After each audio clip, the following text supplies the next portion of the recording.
Number 24, Nic Newman. Pommy.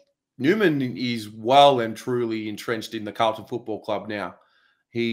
One thing about him I didn't know, and now I've come to learn, is just how much extra he does around the club. Obviously, he's a part of the AFLW coaching group now, a real clubman, and it's really cool to see his personal evolution as a Carlton man and within the programs and really getting involved in doing the extras. And don't know him personally, but I sense someone who is just really engaged with what's going on.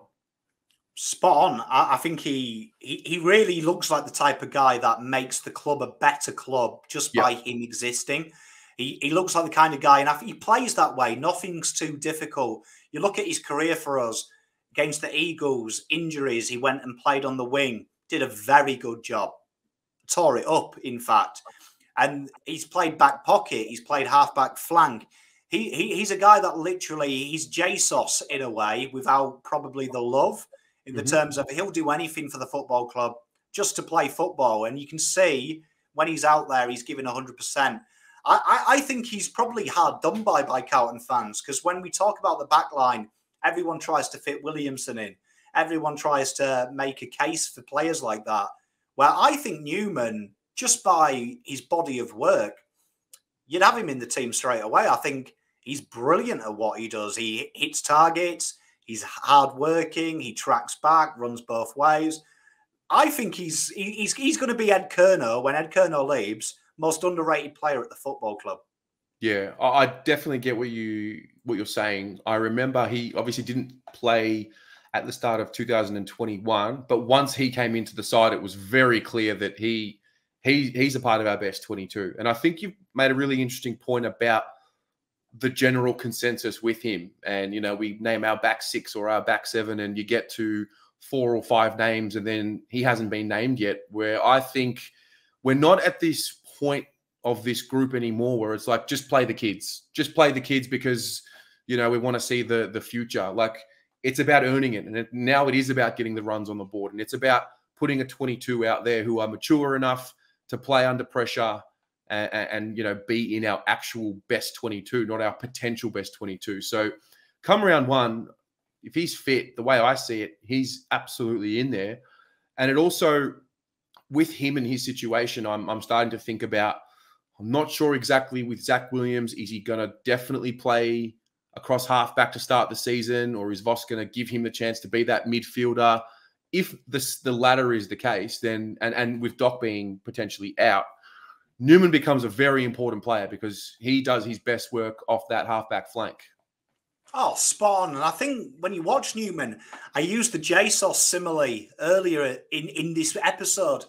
He's like Jesus in the terms of when the ball hits the deck, he's always there. He is always getting an arm in. It's never too hard from start to finish. He's always willing to put in a shift. And I think these are the type of players that probably go understated in today's game, because effort seems to be now a negotiable. When someone does just bring effort every week, we kind of forget about it. And Newman is one of them guys that you would probably hang your hat on and know, as soon as you see him on the sheet, you know what you're getting from Nic Newman. You know he's not going to have a bomb game. You know he's going to literally bust a gut and end up with a 6-7 as a non-negotiable. You know what you're going to get. And I love Newman, and I think he's top 4 in the terms of that backline. I think Voss would love this kind of guy around the club because he will give what he always gives. How do you see his role developing this year?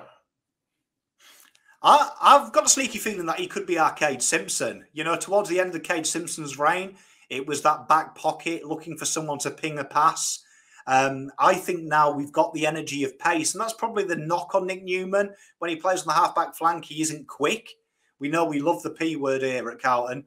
I think he's brilliant, though, in that back pocket. You saw a few times last year when Doc and they all played together. Zach Williams got moved down to the back as well.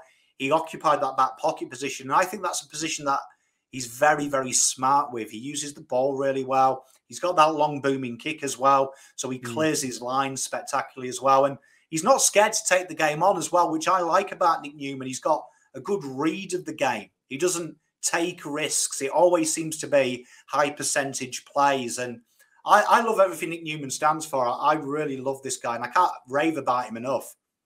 Okay, I like it. You guys at home, how do you see Nic Newman's role developing and playing out in season 2022? What are your questions about him and what he's going to provide for this year? Let us know in the comments below.